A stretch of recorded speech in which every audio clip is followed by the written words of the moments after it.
मैं post apocalyptic game की दुनिया में पहुंच गया, जहां सिर्फ एक ही इंसान आखिर तक बच सकता था। सभी प्लेयर्स अपने लिए अलग अलग पावर चुन रहे थे। कोई बिजली की ताकत ले रहा था, कोई हवा को कंट्रोल करने की, और कोई टेलीपोर्ट जैसी एबिलिटी। लेकिन मैंने सबसे अजीब चीज चुनी, इन्फिनिट वेल्थ। मेरे इस फैसले पर सभी लोग हंसने लगे। उन्हें लगा कि दुनिया खत्म होने वाली हो और कोई पैसे जैसी बेकार चीज चुन ले, इससे बड़ा मजाक क्या होगा। लेकिन उन्हें असली सच्चाई नहीं पता थी। वो नहीं जानते थे कि इस ताकत के पीछे एक बड़ा राज छिपा है। फिर गेम की दुनिया के बड़े स्क्रीन पर एक अनाउंसमेंट हुआ कि कुल 300 खिलाड़ी इस गेम में शामिल हैं। ये सभी लोग असल दुनिया में मर चुके थे। अगर उन्हें दोबारा जिंदगी चाहिए, तो उन्हें इस खतरनाक एपोकैलिप्टिक गेम में जिंदा रहना होगा। अब शुरुआत का समय आ चुका था। सिस्टम ने कहा कि सभी लोग अपने शुरुआती आइटम चुने। मैंने जल्दी जल्दी शेल्फ पर रखी चीजों को देखना शुरू किया। बाकी खिलाड़ी पागलों की तरह पावर छीन रहे थे, क्योंकि उन्हें डर था कि कुछ सेकंड की देरी में उनकी पसंदीदा एबिलिटी कोई और ले जाएगा। धीरे धीरे बिजली, विंड ब्लेड, टेलीपोर्ट और हीलिंग जैसी सारी पावर खत्म होने लगी। तभी आखिरी पेज पर मेरी नजर नीचे रखे एक सोने के सिक्के पर पड़ी, जिस पर लिखा था अज्ञात संपत्ति। बिना देर किए मैंने वह गोल्ड कॉइन उठा लिया। उसी समय मेरे साथ बस में मरे हुए बाकी लोग भी यहाँ टेलीपोर्ट होकर आ गए। उनमें मेरा स्क्वाड लीडर ही यांगरोई भी था, जिसने माइंड कंट्रोल की ताकत चुनी थी। जब उसने मुझे सोने के सिक्के इकट्ठा करते देखा, तो मजाक उड़ाते हुए बोला, दुनिया खत्म होने वाली है और तुम पैसे जमा कर रहे हो, इसका क्या फायदा। उसके बाद सबकी नजर बान हो ओयू पर गई। उसने एक बहुत अजीब पावर चुनी थी, प्यार हासिल करना। इस पावर की वजह से वह इंसानों का प्यार तो पा ही सकता था, यहाँ तक कि ज़ॉम्बी का प्यार भी पा सकता था। और जब तक सच्चा प्यार उसके साथ रहेगा, उसकी रक्षा होती रहेगी। मैं मरूंगा नहीं, किसी भी हाल में नहीं। सभी लोगों के आइटम बंटने के बाद सिस्टम की आवाज फिर से गूंजी। सिस्टम ने कहा कि सभी खिलाड़ियों के पास अपनी ताकत बढ़ाने और ट्रेनिंग करने के लिए 1 साल है, क्योंकि ठीक 1 साल बाद असली एपोकैलिप्स शुरू होने वाला है। लेकिन एक बात सुनकर सबके चेहरे बदल गए। सिस्टम ने साफ कहा, इस गेम में सिर्फ एक ही विजेता होगा। आखिर तक जो आखिरी खिलाड़ी जिंदा बचेगा, वही इनाम पाएगा और दोबारा जन्म लेने का मौका मिलेगा। ये सुनते ही सब समझ गए कि यहाँ कोई दोस्त नहीं है, हर इंसान दूसरे का दुश्मन। वीडियो में आगे बढ़ने से पहले चैनल को लाइक एंड सब्सक्राइब कर दें। मैं तुरंत वहां से निकल गया और अपनी एपोकैलिप्स सर्वाइवल प्लान पर काम शुरू कर दिया। मैंने दुनिया के नक्शे पर खोज शुरू की और आखिरकार प्रशांत महासागर के बीच एक सुनसान द्वीप ढूंढ लिया। वो बहुत बड़ा नहीं था, लेकिन उसकी जगह एकदम सही थी। जमीन स्थिर थी, चारों तरफ अलग थलग था और एयरपोर्ट बनाने के लिए भी बढ़िया था। मैंने बिना देर किए लगभग 1 बिलियन में कई छोटे द्वीप खरीद लिए और उसका नाम रखा फ्यूचर आइलैंड। बाहर की दुनिया को बताया गया कि वहां एक टूरिज्म प्रोजेक्ट बन रहा है। मैंने कई बड़े क्रूज शिप खरीदे और एनपीसी के साथ कंस्ट्रक्शन एग्रीमेंट भी साइन कर लिया। लेकिन असली प्लान कुछ और था। मैंने सभी लोगों से गोपनीयता समझौता साइन करवाया। किसी को भी फ्यूचर आइलैंड की असली लोकेशन नहीं पता थी। सुरक्षा के लिए मैंने पहले ही जैमर लगा दिए और मजदूरों के मोबाइल भी जमा करवा लिए, ताकि कोई जानकारी बाहर न जाए। ऊपर से देखने पर जो किला दिखाई दे रहा था, वो सिर्फ दिखावा था।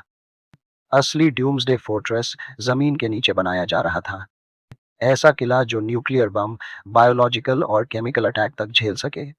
यहाँ तक कि अगर कोई सुपर जॉम्बी हमला कर दे, तब भी अंदर घुसना लगभग नामुमकिन था। उसकी स्टील की दीवारें लगभग 5 मीटर मोटी थीं। ऊर्जा की समस्या के लिए मैंने द्वीप पर हवा, समुद्री लहरों और न्यूक्लियर पावर की व्यवस्था करवाई। साथ ही इमरजेंसी के लिए 10 लाख ऑक्सीजन टैंक भी जमा कर दिए। पूरा अंडरग्राउंड बंकर 12 हिस्सों में बटा हुआ था। अगर एक दो हिस्से नष्ट भी हो जाएं, तब भी बाकी हिस्से काम करते रहेंगे। कुछ जगहों पर आधुनिक खेती, मछली पालन और मुर्गी पालन की व्यवस्था थी, जबकि बाकी जगहों में दवाइयाँ, खाने पीने का सामान, पानी, team room, gym, medical room और बाकी जरूरी सुविधाएं मौजूद थीं। जब एनपीसी को मेरे प्रोजेक्ट पर शक होने लगता, मैं उन्हें बस ढेर सारे पैसे दे देता और पैसे देखते ही सबका मुंह बंद हो जाता। आखिर मेरे पास पैसा इतना था कि चाहे जितना खर्च करो, खत्म ही नहीं हो रहा था। इसके बाद मैं एक दूसरे देश गया और वहां से भारी मात्रा में खतरनाक हथियार और मशीनें खरीदने लगा। इनमें युद्ध करने वाले रोबोट और रास्ता साफ करने वाले रोबोट जैसी कई चीजें थीं। मेरे पास पैसे की कोई कमी नहीं थी, इसलिए मैं बिना सोचे खर्च करता जा रहा था। मैंने अपनी सुरक्षा और मजबूत कर ली। एक गुप्त जगह पर अपनी पनडुब्बी और एक विमान भी छिपा कर रखा। मेरे अंडरग्राउंड फोर्ट्रेस से वहां तक जाने के लिए एक सीक्रेट रास्ता भी बनाया गया था। फिर मैंने 2 कोच रखे और रोज ट्रेनिंग शुरू कर दी। मैं खुद विमान उड़ाना और पनडुब्बी चलाना सीखने लगा, क्योंकि एपोकैलिप्स में दूसरों पर भरोसा करना खतरनाक हो सकता था। मुझे डर था कि बाकी खिलाड़ी अपनी विशेष शक्तियों के सहारे मेरे द्वीप तक पहुंचने की कोशिश कर सकते हैं। इसलिए मैंने असली द्वीप के आसपास नकली संरचनाएं और इंसानों द्वारा बनाए गए अवरोध तैयार करवाए। अगर कोई बड़ा जहाज ज्यादा पास आने की कोशिश करता तो वह टकराकर नष्ट हो सकता था। द्वीप की सुरक्षा और बढ़ाने के लिए मैंने पूरे इलाके में बिजली वाली बाड़ लगवाई। समुद्र के किनारे किनारे निगरानी की व्यवस्था की गई और आसपास कई सुरक्षा सिस्टम भी लगाए, ताकि जो भी चीज द्वीप के करीब आए उसे तुरंत पहचान लिया जाए। आखिर में मैंने सभी एनपीसी को वहां से भेज दिया। अब पूरे द्वीप पर सिर्फ मैं अकेला बचा था। लेकिन मेरी तैयारी अभी खत्म नहीं हुई थी। मैंने अंतरिक्ष तकनीक पर भी पैसा लगाना शुरू कर दिया और कई सैटेलाइट सिस्टम तैयार करवाए, ताकि आने वाले साल में मेरा नेटवर्क और संपर्क किसी भी हालत में बंद न हो। इसके बाद मैंने दुनिया की कई एयरलाइंस और समुद्री ट्रांसपोर्ट कंपनियों पर भी कब्जा कर लिया। और दुनिया खत्म होने से सिर्फ 1 हफ्ता पहले मैंने एक ऐसा आदेश दिया जिसने पूरी दुनिया को हिला दिया। सभी दूर तक चलने वाले जहाजों और विमानों को नष्ट कर दिया जाए। दुनिया भर के लोग हैरान रह गए। सबको लगा कि दुनिया का सबसे अमीर आदमी पागल हो गया है। किसी को समझ नहीं आ रहा था कि वह ऐसा क्यों कर रहा है। लेकिन इस बात की असली वजह सिर्फ खिलाड़ी जानते थे। उन्हें पता था कि दुनिया का सबसे अमीर इंसान भी उसी गेम का खिलाड़ी है, और वह उनका दुश्मन भी है। तभी खिलाड़ियों के चैट इंटरफेस में एक छोटा सा मैसेज पॉपअप हुआ। किसी ने लिखा, क्या ये दुनिया का सबसे अमीर आदमी तुम हो? क्योंकि सिर्फ उसी ने देखा था कि मैंने अनंत धन वाली ताकत चुनी थी। लेकिन मैंने उस मैसेज की तरफ बिल्कुल ध्यान नहीं दिया। अब दुनिया खत्म होने में सिर्फ 1 हफ्ता बाकी था। बाकी खिलाड़ी अपनी अपनी शक्तियों को मजबूत बनाने में लगे थे। फिर एक बड़े स्क्रीन पर 300 खिलाड़ियों के नाम और नंबर दिखाए गए। मेरा नंबर था 99, झाओ यांगजे का नंबर 100 और लियू रुइयान का 108। तभी सिस्टम ने फिर चेतावनी दी, एपोकैलिप्स शुरू होने वाला है और यह गेम तब तक चलता रहेगा जब तक सिर्फ एक खिलाड़ी जिंदा न बचे।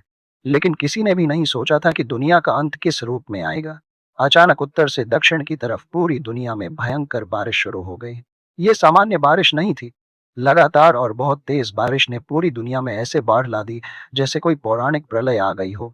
हालांकि फ्यूचर आइलैंड पर भी भारी बारिश हुई, लेकिन उसका असर ज्यादा नहीं हुआ, क्योंकि द्वीप छोटा था और कुछ दिनों बाद बारिश के बादल वहां से आगे बढ़ गए।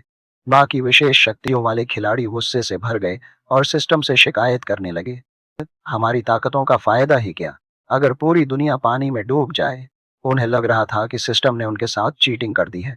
तभी सिस्टम की आवाज आई, किसने कहा कि दुनिया का अंत हमेशा जॉम्बी वायरस से ही होता है? मैं चुप रहा, क्योंकि जब मैं इस दुनिया में आया था मेरे पास कुछ भी नहीं था, जबकि बाकी खिलाड़ी पूरे साल अपनी शक्तियों की ट्रेनिंग में लगे रहे। और मैं अपनी ताकत अनंत धन का इस्तेमाल करके तैयारी कर रहा था। बाकी लोगों की हालत अलग थी। देश के जमा किए गए संसाधन भी धीरे धीरे खत्म होने लगे थे। कुछ खिलाड़ी अपनी शक्तियों का इस्तेमाल करके गलत काम करने लगे और बड़ी बड़ी कोठियां या शेल्टर हासिल कर ली। उधर मैं आराम से अपने सुरक्षित फोर्ट्रेस में बैठा हॉटपॉट खाते हुए लाइव न्यूज देख रहा था। एक न्यूज एंकर पर्दे के पीछे छिपकर सामने वाली बिल्डिंग की हालत दिखा रहा था। वहां एक खिलाड़ी अपनी आग की शक्ति से लोगों का सामान लूट रहा था। एंकर घबराकर बोला, दोस्तों ये कोई स्पेशल इफेक्ट या कॉस्प्ले नहीं है, ये सच में सुपर पावर वाला इंसान है। पहले ये हमारी सोसाइटी में सिक्योरिटी गार्ड था और अब ये आग से दरवाजे तोड़कर लोगों को लूट रहा है। ये उसकी 10वीं लूट है। फिर इसके बाद पुलिस और स्पेशल फोर्स की टीम हथियारों और रेस्क्यू बोट्स के साथ वहां पहुंच गई। पहली बार ऐसा लग रहा था जैसे असली युद्ध शुरू हो गया हो। उस सिक्योरिटी गार्ड की आग इतनी शक्तिशाली थी कि उसने लोहे का बड़ा दरवाजा तक पिघला दिया। फिर चारों तरफ गोलियों और आग का भयंकर मुकाबला शुरू हो गया। खिड़कियां टूटने लगीं, धमाके होने लगे। अचानक एक इंसान ऊपर की मंजिल से उड़ता हुआ नीचे बाढ़ के पानी में जा गिरा। कुछ देर बाद गेम के पब्लिक स्क्रीन पर एक खिलाड़ी का नाम धुंधला होकर गायब हो गया। इसका मतलब साफ था, एक खिलाड़ी मर चुका था। इसी बीच मेरे चैट में फिर कोई यंगरुई का मैसेज आया। वह बोला, चलो गठबंधन करते हैं, हम क्लासमेट भी हैं और हमारे नंबर भी साथ साथ हैं, हम आखिर तक साथ रहेंगे। मेरे पास माइंड कंट्रोल की शक्ति है और तुम्हारे पास कोई लड़ने वाली शक्ति नहीं है। मैं बाकी खिलाड़ियों से तुम्हारी रक्षा करूंगा। लेकिन मैंने उसे फिर नजरअंदाज कर दिया, क्योंकि मुझे पहले से पता था कि अगर आखिर में सिर्फ हम दोनों बचते तो वह अपनी माइंड कंट्रोल शक्ति से मुझे कंट्रोल करके खुद अकेला विजेता बन जाता। उसे लगा कि उसने मुझे समझ लिया है, लेकिन असल में उसने मेरी समझदारी को कम आंका था। धीरे धीरे दुनिया की बिजली और पानी बंद हो गए, खाने की कमी होने लगी। 3 महीने की बाढ़ ने सामान्य लोगों की बची हुई उम्मीद भी तोड़ दी। आखिरकार लोग टूटने लगे। उन्होंने लूटपाट, तोड़फोड़ और आगजनी शुरू कर दी। खिलाड़ियों ने भी आम लोगों के बीच छिपकर बचने की कोशिश की, लेकिन एक समस्या थी, शक्तियां छिप नहीं सकती थीं। और फिर ऊपर से एक बड़ा आदेश जारी हुआ, सभी सुपर पावर वाले लोगों को पकड़ो। सिस्टम ने नया नियम जारी कर दिया, अगर किसी विशेष शक्ति वाले इंसान को पकड़ा गया तो उसे रिसर्च इंस्टीट्यूट भेज दिया जाएगा। अब दुनिया पूरी तरह बदल चुकी थी। ऐसा लग रहा था जैसे मैं और बाकी लोग दो अलग अलग दुनियाओं में जी रहे हों। उधर लोग बाढ़, भूख और लड़ाई में फंसे हुए थे, जबकि मैं अपने फ्यूचर आइलैंड पर आराम की जिंदगी जी रहा था। मैं हर दिन द्वीप पर घूमता, धूप लेता, समुद्र का नजारा देखता और समय समय पर अपनी पनडुब्बियों और विमानों की जांच करता। मेरे लिए फ्यूचर आइलैंड किसी स्वर्ग से कम नहीं था। सब कुछ सुरक्षित और आरामदायक था, लेकिन यह शांति ज्यादा समय तक नहीं चली। एक दिन अचानक दुनिया के पब्लिक स्क्रीन पर एक मैसेज दिखाई दिया। किसी खिलाड़ी ने मेरी पहचान उजागर कर दी थी। उसने लिखा, प्लेयर नंबर 99 दुनिया का सबसे अमीर आदमी है। उसने दुनिया खत्म होने से पहले बहुत सारे शेल्टर बनाए हैं। अगर बचना है तो प्लेयर नंबर 99 को ढूंढो। यह खबर आते ही जो स्क्रीन लंबे समय से शांत थी, अचानक फट पड़ी। हर तरफ हलचल मच गई। लोग कहने लगे, हमें पहले से शक था कि दुनिया का सबसे अमीर इंसान भी खिलाड़ी होगा, लेकिन हमें नहीं पता था कि वो नंबर 99 है। फिर कुछ लोग गुस्से में मुझे कोसने लगे, तुम अकेले आराम से खा पी रहे हो और यहाँ सैकड़ों लोग दुख झेल रहे हैं। तुम कितने निर्दयी और बेरहम इंसान हो। अब मेरी छिपी हुई पहचान पूरी दुनिया के सामने आ चुकी थी और असली मुसीबत शायद अब शुरू होने वाली थी। लोग लगातार चिल्ला रहे थे, ऐसे खिलाड़ी को खत्म कर देना चाहिए, नंबर 99 को ढूंढो, तभी हम बच सकते हैं। मैंने बस अपना हाथ घुमाया और आराम से पब्लिक स्क्रीन पर मैसेज टाइप किया, इतना शोर मत करो, मैं ही प्लेयर नंबर 99 हूँ। तुम्हें शेल्टर चाहिए, मैं दे सकता हूँ। मेरा मैसेज देखते ही सभी चौंक गए, लेकिन कुछ लोग तुरंत शक करने लगे। वे सोच रहे थे कि कहीं मैं कोई जाल तो नहीं बिछा रहा। कुछ खिलाड़ियों ने गुस्से में जवाब दिया, तुम हमें बचाओगे? बकवास, हम तुम्हें ढूंढेंगे, तुम्हारे सारे संसाधन छीन लेंगे और तुम्हें मार देंगे। मैं हल्का सा हंस पड़ा और फिर टाइप किया, लेकिन मैं तो यहाँ नहीं हूँ। मैंने अलग अलग देशों में शेल्टर बनाए हैं, हर शेल्टर में सिर्फ 20 लोग रह सकते हैं। फिर मैंने दुनिया के नक्शे पर 4 जगहें मार्क कर दी। मैंने आगे लिखा, तुम लोग 200 से ज्यादा हो और जगह बहुत कम है, सब अंदर नहीं जा सकते, इसलिए जो पहले पहुंचेगा वही अंदर जाएगा। मैं पासवर्ड भी बता दूंगा, पहले आओ पहले पाओ। जैसे ही मैंने पासवर्ड भेजा, पूरा खिलाड़ी समूह पागल हो गया। एक ही रात में खिलाड़ी उन शेल्टरों की तरफ दौड़ पड़े। ज्यादातर के पास तेज चलने या खास क्षमताएं थीं, इसलिए वे बहुत जल्दी पहुंच गए। शेल्टर ऊंची जगहों पर बने थे, इसलिए वहां बाढ़ का खतरा नहीं था। जब खिलाड़ियों ने दरवाजा खोला और अंदर कदम रखा तो उन्हें ऐसा लगा जैसे सीधे स्वर्ग में पहुंच गए हों। एक खिलाड़ी नंबर 28 तो इतना खुश हुआ कि उसने दुनिया की स्क्रीन पर लाइव शुरू कर दिया। वह खुशी से बोला, मुझे उम्मीद नहीं थी कि शेल्टर इतना शानदार होगा। अमीर होना सच में मजेदार चीज है। अंदर हर तरफ शानदार खाना रखा था, स्टेक, मटन, रेड वाइन और कई तरह के स्वादिष्ट पकवान। कुछ ही समय में 12 खिलाड़ी शेल्टर के अंदर पहुंच चुके थे। फिर उन्होंने फैसला किया, संसाधन सीमित है, अब दरवाजा बंद कर दो, बाकी खिलाड़ियों को अंदर मत आने दो। उधर बाकी खिलाड़ी अभी भी रास्ते में थे और उन्हें बिल्कुल अंदाजा नहीं था कि असली खेल अब शुरू होने वाला है। बाहर से ये सब लाइव देख रहे खिलाड़ी गुस्से से पागल हो गए। वे लगातार गालियां दे रहे थे। शेल्टर के बाहर खिलाड़ियों की भीड़ बढ़ती जा रही थी, क्योंकि उनके पास कोई दूसरा रास्ता नहीं था। या तो वे बाढ़ में डूब जाते या भूख से मर जाते। ऐसे समय में ये शेल्टर उनके लिए आखिरी उम्मीद थे। बचने की चाह इंसान से कुछ भी करवा सकती है। बाहर खड़े खिलाड़ी अंदर वालों से विनती करने लगे, कृपया दरवाजा खोल दो, हमें भी अंदर आने दो। लेकिन अंदर बैठे लोग आराम से खाना खा रहे थे और उन्होंने दरवाजे पूरी तरह लॉक कर दिए थे। बाहर वाले चाहे दरवाजे तोड़े, दीवारें पीटे या अपनी सुपर पावर इस्तेमाल करें, फिर भी मजबूत गेट पर कोई असर नहीं पड़ रहा था। अंदर वाले लोग घमंड से मुस्कुरा रहे थे। तभी मैंने अचानक पब्लिक स्क्रीन पर मैसेज भेजा, अरे, शेल्टर में तो 20 लोगों की जगह थी ना, अभी तो 8 सीटें खाली है। सबकी नजर मेरी तरफ चली गई। फिर मैंने दूसरा मैसेज लिखा, मेरे पास एक इमरजेंसी पासवर्ड भी है, चाहे गेट बंद हो फिर भी अंदर जाया जा सकता है। दीवार के दक्षिण पूर्व हिस्से में एक खास ईंट है, उसे घुमाओ, छिपा हुआ दरवाजा खुल जाएगा। ये पढ़ते ही बाहर वाले खिलाड़ी पागलों की तरह उस जगह की तरफ भागे। उन्होंने दीवार की उभरी हुई ईंट घुमाई और सचमुच वहां एक छिपा हुआ दरवाजा दिखाई दे गया। अब हर कोई सबसे पहले अंदर जाना चाहता था। अचानक वहां धक्का मुक्की और लड़ाई शुरू हो गई। एक कमजोर दिखने वाली लड़की पीछे रह गई थी, लेकिन अगले ही पल उसकी बाहों से अनगिनत बेलें, वाइन्स निकलने लगी। उसने बेलों से सामने खड़े कई खिलाड़ियों को गिरा दिया और तेजी से आगे बढ़ने लगी। लेकिन तभी एक ब्लेड पावर वाला खिलाड़ी सामने आया। उसने एक झटके में बेलें काट दी और फिर पलटकर दूसरे खिलाड़ी की गर्दन पर वार कर दिया। कुछ ही सेकंड में लोग एक एक करके गिरने लगे। जीवित रहने की चाह ने सबके चेहरे से इंसानियत का आखिरी मुखौटा भी उतार दिया था। जो शक्तियां सिस्टम ने दुनिया से लड़ने के लिए दी थी, वही अब खिलाड़ी एक दूसरे को मारने में इस्तेमाल कर रहे थे। उधर पब्लिक स्क्रीन पर मरने वालों की संख्या तेजी से बढ़ रही थी। इसी बीच फिर एक मैसेज आया, देखो, हम दोनों कितनी अच्छी तरह साथ काम कर रहे हैं, शायद हम तो नेचुरल अलायंस पार्टनर हैं। मैं तुरंत समझ गया कि ये वही आदमी था जिसने मेरी पहचान दुनिया के सामने उजागर की थी। मैंने ठंडे अंदाज में जवाब दिया, तुम्हें शर्म नहीं आती? आग में मुझे तुम में ही धक्का दिया था, अब साझेदारी की बात कर रहे हो? उसने मुझे मैसेज भेजा, तुम्हें तो मुझे धन्यवाद कहना चाहिए, मैंने तुम्हारे कई दुश्मन कम कर दिए। उसी समय हमारी बातों के बीच अचानक शेल्टर पूरी तरह भर गए।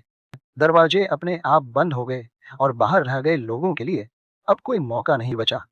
शेल्टर के बाहर हालात भयानक थे। चारों तरफ खून बह रहा था।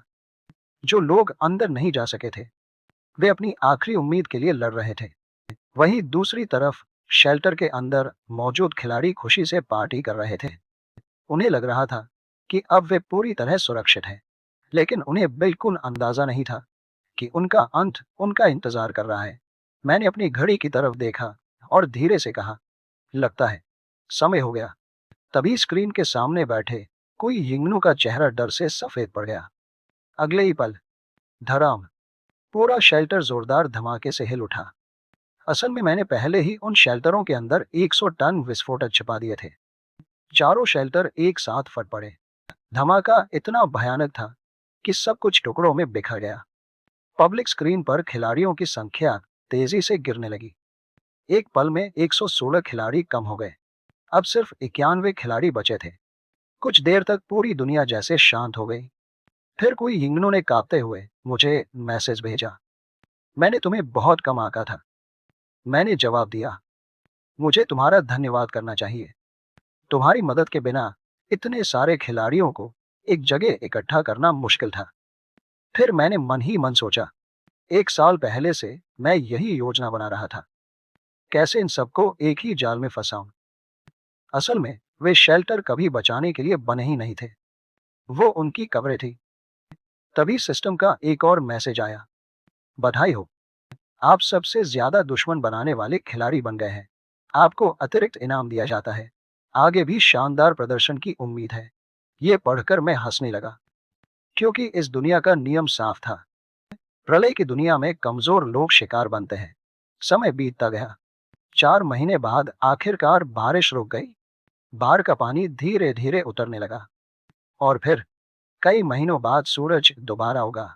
उसकी रोशनी उस धरती पर पड़ रही थी जो अनगिनत आत्माओं की यादों से भरी हुई थी। सबने राहत की सांस ली, क्योंकि आखिरकार सातवीं आपदा खत्म हुई थी। सिस्टम ने घोषणा की कि 101 खिलाड़ी पहली लेवन यानी प्रलय वाली बाढ़ से बच गए हैं। लेकिन राहत ज्यादा देर नहीं चली, क्योंकि तुरंत दूसरी लेवल का ऐलान हुआ। अब ज़ॉम्बी एपोकैलिप्स शुरू होने वाला था। इतने में एक खिलाड़ी घबराकर गिर पड़ा और बोला, तुमने तो कहा था कि इस बार कोई खतरा नहीं होगा। तब सामने वाला जवाब देता है कि उसने कभी नहीं कहा था कि दुनिया में कोई खतरा या दुख नहीं होगा। असली मुश्किलें तो अभी बाकी थी। अब सब लोग अपनी अपनी शक्तियों का इस्तेमाल करने वाले थे। सभी अपनी किस्मत का इंतजार कर रहे थे कि उन्हें कौन सी क्षमता मिलेगी। तभी लियू रुयांग ने मैन कैरेक्टर को एक प्राइवेट मैसेज भेजा। उसने कहा, तुम्हारे पास कोई ताकत नहीं है। ज़ॉम्बी वाली दुनिया में तुम अकेले नहीं बच पाओगे। अगर तुम मुझे अपने कुछ सामान दे दो और अपनी लोकेशन बता दो, तो मैं आकर तुम्हारी रक्षा कर सकता हूँ। लेकिन मेन कैरेक्टर को उसकी असलियत पहले से पता थी। लियो अपनी खास शक्ति से लोगों का प्यार और भरोसा जीत लेता था। इसी वजह से बाढ़ के समय उसके पड़ोसी उसे सामान देते रहे, और जब बचाव टीम आई तो उसे सबसे पहले बचा लिया गया। वो रास्ते भर दूसरों की सहानुभूति और देखभाल का फायदा उठाता रहा, और खुद के लिए दूसरों के बचने का मौका भी छीनता रहा। मेन कैरेक्टर ने उसकी चाल समझ ली और साफ मना कर दिया।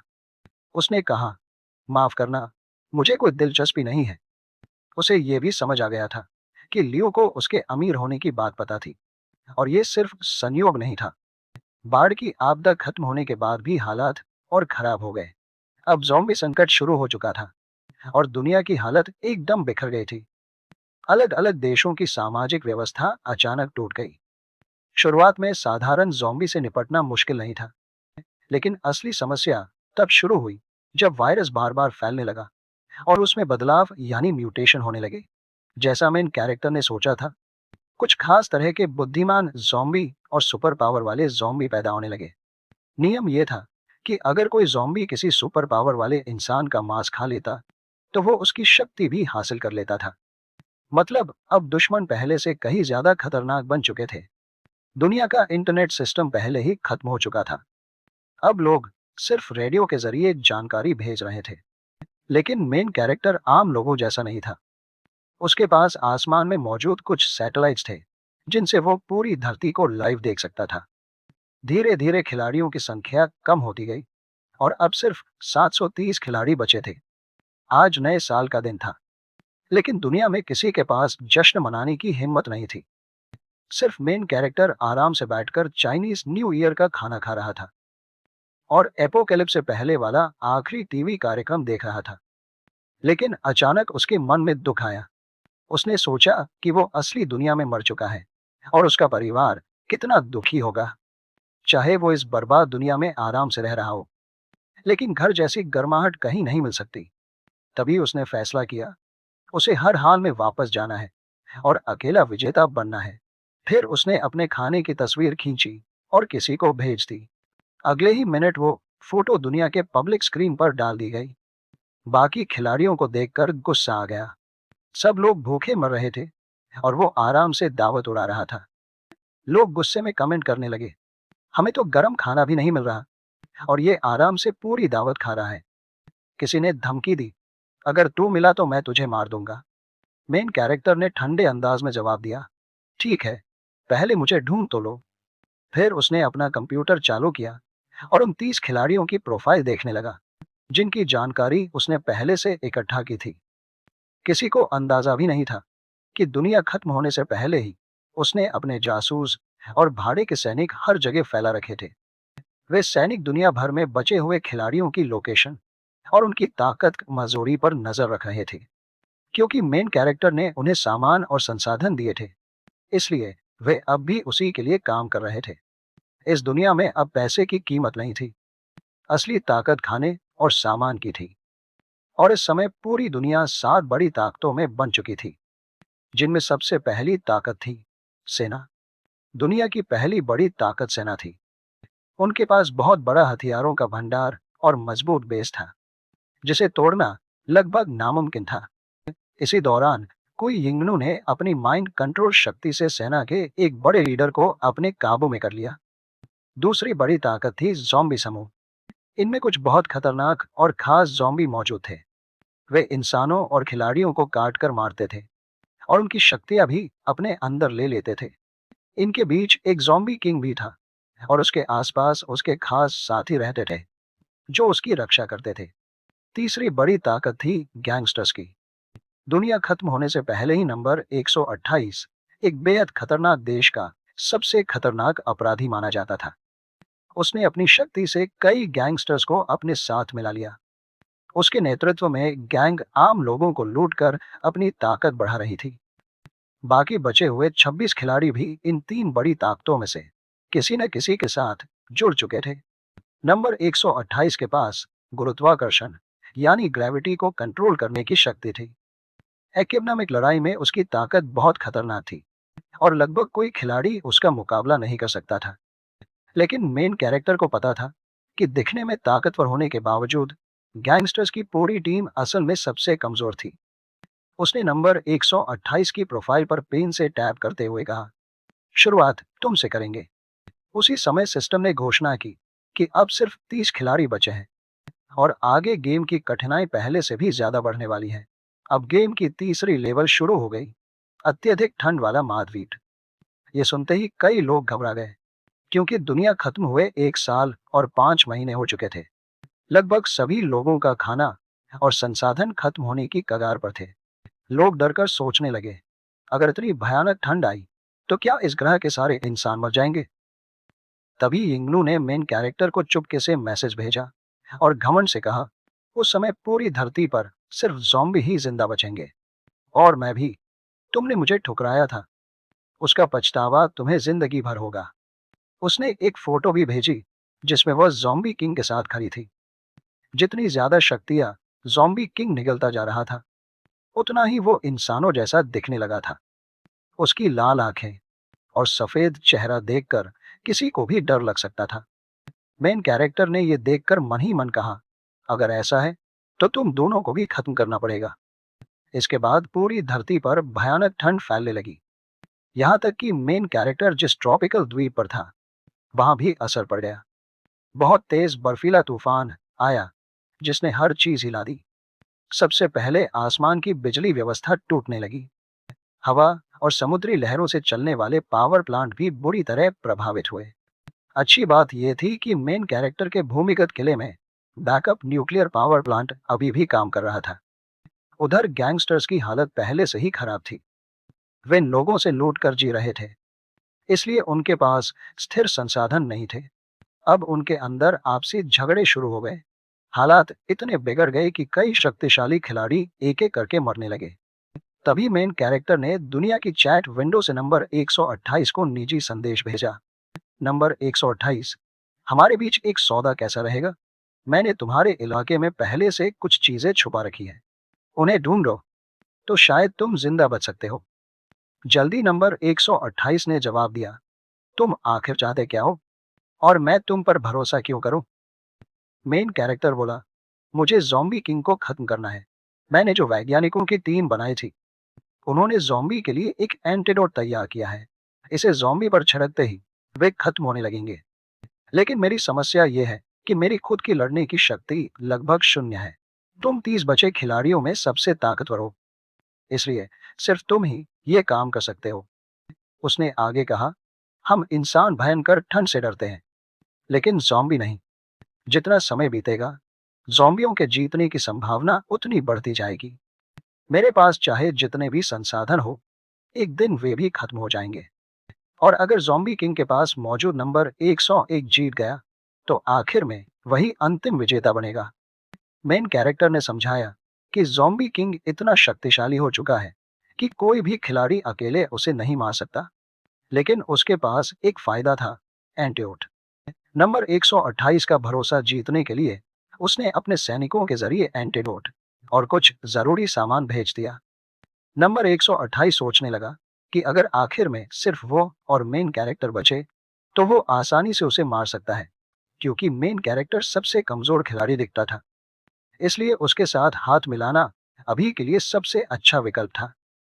फिर एक बर्फीली रात में सैकड़ों ड्रोन उड़ते हुए ज़ॉम्बियों के इलाके की तरफ पहुंचे।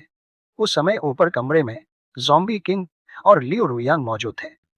ज़ॉम्बी किंग की सुनने की क्षमता बहुत तेज थी, इसलिए उसने तुरंत कुछ गड़बड़ महसूस कर ली। वो धीरे से उठा और जाने से पहले उसने लियो रुयांग पर कंबल भी ठीक से डाल दिया। इससे साफ था कि वो उसकी बहुत परवाह करता था। तभी आसमान से बर्फ के साथ एंटीडोट की बारिश शुरू हो गई। जिन ज़ॉम्बियों के ऊपर वो दवा गिरी, वे दर्द से तड़पने लगे और धीरे धीरे खून में बदलकर खत्म होने लगे। ये देखकर ज़ॉम्बी किंग आग बुला हो गया। वो ऊपर से कूद पड़ा और अपने हाथों से ऊर्जा की किरणें निकालकर कई ड्रोन नष्ट कर दिए। उसी समय नंबर 128 खिलाड़ियों को लेकर वहां पहुंच गया। उसने अपनी ग्रेविटी शक्ति चालू की और ज़ॉम्बी किंग को जमीन पर दबा दिया। इतना ताकतवर ज़ॉम्बी किंग भी कुछ पल के लिए अपना हाथ तक नहीं उठा पाया और बाकी खिलाड़ी तुरंत उसकी तरफ हमला करने दौड़ पड़े। ज़ॉम्बी किंग ने अपने गले से एक तेज सीटी जैसी आवाज निकाली। ये उसका संकेत था। अंधेरे में छिपे ज़ॉम्बी तुरंत बाहर निकल आए। वे बहुत तेज थे, जैसे बंदर छलांग लगाते हों। उन्होंने खिलाड़ियों पर हमला कर दिया और कुछ खिलाड़ियों की गर्दन एक ही काट में उड़ा दी। उधर नंबर 128 ने अपनी ग्रेविटी शक्ति का दोबारा इस्तेमाल किया। उसकी ताकत इतनी खतरनाक थी कि आसपास की ऊंची इमारतें तक टूटकर गिरने लगी। बड़े बड़े पत्थर और मलबा ज़ॉम्बियों पर गिरा और उनके साथ ज़ॉम्बी किंग भी दब गया। तभी लियो रुयांग बालकनी में खड़ी थी। ठंडी हवा उसके बालों को उड़ा रही थी। तभी नंबर 128 ने अपनी उंगलियां हिलाई और उसके पैरों के नीचे की बालकनी टूटने लगी। लियो घबराकर चीख पड़ी, लेकिन उसी पल ज़ॉम्बी किंग अचानक सामने आ गया और उसे बचा लिया। ये देखकर सभी हैरान रह गए। अचानक ज़ॉम्बी किंग ने अपने हाथ से कई पतली ऊर्जा जैसी लाइनें निकाली और उन्होंने नंबर 128 को जकड़ लिया। नंबर 128 हैरान रह गया, क्योंकि उसे नहीं पता था कि ज़ॉम्बी किंग के पास ऐसी शक्ति भी है। फिर ज़ॉम्बी किंग ने हल्का सा हाथ खींचा और अगले ही पल नंबर 128 का शरीर टुकड़ों में बंट गया। लेकिन ज़ॉम्बी किंग को एक बात का अंदाजा नहीं था। नंबर 128 के शरीर पर एंटीडोट के पैकेट छिपे हुए थे। जैसे ही उसका शरीर फटा, वे पैकेट भी फट गए। दवा हवा में फैल गई और सीधे ज़ॉम्बी किंग को घेर लिया। लियो चीखती रही और उसकी आंखों के सामने ज़ॉम्बी किंग दर्द से तड़पने लगा। धीरे धीरे उसका शरीर पिघलने लगा और वो खून के एक ढेर में बदल गया। कुछ ही देर में ज़ॉम्बी बेस का पूरा इलाका बर्बाद हो गया। हर तरफ पत्थर, खून और मलबा पड़ा था। लियो रुयांग ये सब देखकर इतनी डर गई कि जैसे उसकी आत्मा ही निकल गई हो। जो जगह कुछ देर पहले उनका सुरक्षित ठिकाना थी, अब वो किसी नरक जैसी लग रही थी। लियो बर्फ में भाग रही थी। उसके कदम लड़खड़ा रहे थे। एक पैर गहरी बर्फ में धंसता, दूसरा मुश्किल से आगे बढ़ता। वो जान बचाने के लिए पूरी ताकत से दौड़ रही थी, लेकिन कुछ ही देर बाद उसका पैर फिसल गया और वो बर्फ की दरार में गिर पड़ी। इस बार उसे बचाने वाला कोई नहीं था। उधर दुनिया की पब्लिक स्क्रीन पर एक और घोषणा हुई। 12 खिलाड़ी और मर चुके थे। मेन कैरेक्टर शांति से अपनी नोटबुक निकाली और एक एक करके उनके नंबर काटने लगा। अब आखिर में सिर्फ एक बड़ा दुश्मन बचा था, शाओ योंग, जिसने सेना पर पूरा नियंत्रण कर लिया था। शाओ योंग घमंड से बोला, मैं अब ये गेम खत्म करना चाहता हूँ। मुझे पता है कि तुम्हारे पास भाड़े के सैनिक हैं, लेकिन वे सेना के सामने कुछ नहीं है। तुम्हारे पास सिर्फ पैसा है, जबकि मेरे पास मिसाइलें हैं, एयरक्राफ्ट कैरियर हैं और लड़ाकू विमान हैं। तुम दुनिया के किसी भी कोने में छिप जाओ, मैं तुम्हें ढूंढ ही लूंगा। जवाब में मेन कैरेक्टर ने सिर्फ दुनिया की स्क्रीन पर एक मिडिल फिंगर वाला इमोजी भेज दिया। इससे शाओ युंग और गुस्से में आ गया। मेन कैरेक्टर को पता था कि कोई यिंगरुई की माइंड कंट्रोल शक्ति बहुत ताकतवर थी, लेकिन उसमें एक बड़ी कमजोरी थी। सामने आए बिना वो अपनी शक्ति इस्तेमाल नहीं कर सकता था। इसलिए मेन कैरेक्टर आराम से अपने भूमिगत किले में छिपा हुआ था। तभी अचानक भविष्य द्वीप पर एक के बाद एक मिसाइलें गिरने लगी। कई मिसाइलों ने पूरे इलाके पर हमला कर दिया, लेकिन काफी समय बाद भी मेन कैरेक्टर ऑफलाइन नहीं हुआ। शाओ योंग हंसते हुए बोला, अगर तुम्हारा बंकर इतना मजबूत है तो मैं खुद तुम्हें बाहर निकालूंगा। फिर वह अपने एयरक्राफ्ट कैरियर और सेना को लेकर वहां पहुंच गया। मेन कैरेक्टर ने पहले से जो चट्टानों और जालों की व्यवस्था की थी, उन्हें पार कर लिया गया। तभी शाओ योंग की नजर भूमिगत किले के प्रवेश द्वार पर पड़ी। उसे लगा कि जीत अब उसके हाथ में है। वो मुस्कुराया और अपने सैनिकों को आदेश दिया, भारी हथियारों से दरवाजा तोड़ दो। फिर सैनिकों ने बंकर के गेट पर लगातार गोले और गोलियां बरसाना शुरू कर दिया। कई बार की भारी बमबारी के बाद आखिरकार बंकर का गेट उड़ गया और अंदर जाने का रास्ता दिखाई देने लगा। शाओ योंग को लगा कि अब जीत पूरी तरह उसकी है। उसने तुरंत मेन कैरेक्टर को वीडियो कॉल की। कॉल उठते ही वो घमंड से मुस्कुराया और बोला, अब माफी मांगने में बहुत देर हो चुकी है।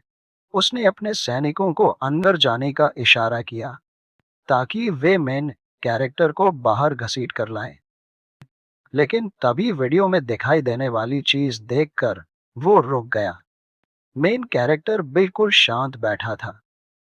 उसके पीछे धरती नहीं, बल्कि विशाल अंतरिक्ष दिखाई दे रहा था। फिर उसने कहा, तुम्हें किसने कहा कि मैं फ्यूचर आइलैंड पर हूं?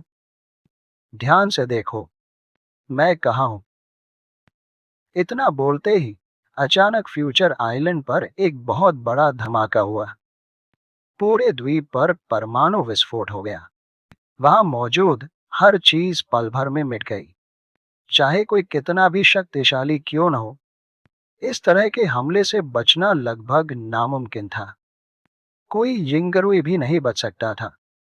सिस्टम ने तुरंत घोषणा की, खिलाड़ी नंबर 100 समाप्त हो चुका है। कुछ पल बाद अंतिम आवाज आई, बधाई हो खिलाड़ी नंबर 99, आप अकेले विजेता बने हैं। आपने सफलतापूर्वक गेम पूरा कर लिया है। लेकिन फिर कहानी एक बड़ा राज खोलती है। शाओ योंग के पास एक ऐसा खिलाड़ी था जिसके पास खास शक्ति थे। वो तस्वीर देखकर उसकी लोकेशन और उस समय के अक्षांश देशांतर लैटिट्यूड लॉन्जिट्यूड पता कर सकता था। कोई यिंगरुई को ये बात समझ आ गई थी, इसलिए वो कई बार वीडियो कॉल करके मेन कैरेक्टर की लोकेशन पता करना चाहता था। लेकिन मेन कैरेक्टर ने कभी कॉल स्वीकार नहीं की। बाद में जब मेन कैरेक्टर ने न्यू ईयर वाली फोटो भेजी तो शाओ यूंग को लगा कि अब उसने उसकी लोकेशन ढूंढ ली है। उसने सोचा कि पहले गैंगस्टर्स और ज़ॉम्बी किंग खत्म होने दो, फिर वो खुद जाकर आखिरी फायदा उठाएगा। लेकिन मेन कैरेक्टर पहले से उसकी चाल जानता था। वो फोटो असली गलती नहीं थी। उसने जानबूझकर वही फोटो भेजी थी ताकि शाओ यूंग जाल में फंस जाए। ये सब मेन कैरेक्टर की पहले से बनाई हुई योजना थी। उसने वो फोटो जानबूझकर भेजी थी ताकि शाओ योंग को लगे कि उसकी असली लोकेशन फ्यूचर आइलैंड पर है और वो वहीं पहुंच जाए। असल में फोटो भेजने के तुरंत बाद ही मेन कैरेक्टर फ्यूचर आइलैंड छोड़ चुका था। उसने सिस्टम से पूछा, जो एक्स्ट्रा बोनस मुझे मिला था, क्या मैं उसे अभी इस्तेमाल कर सकता हूं? सिस्टम ने जवाब दिया, बिल्कुल। वो बोनस था किसी भी जगह टेलीपोर्ट होने का एक मौका। मेन कैरेक्टर ने अपने जरूरी सामान साथ लिए और उस शक्ति का इस्तेमाल करके सीधे एक स्पेस स्टेशन पर पहुंच गया। लेकिन एक समस्या थी, सिस्टम ने उसे वापस धरती पर आने का विकल्प नहीं दिया था, इसलिए उसे गेम खत्म होने तक इंतजार करना पड़ा। लेकिन अब उसे कोई चिंता नहीं थी, क्योंकि आखिरकार उसने गेम जीत लिया था और अब वो अपने घर वापस जा सकता था। ऐसे ही और वीडियो के लिए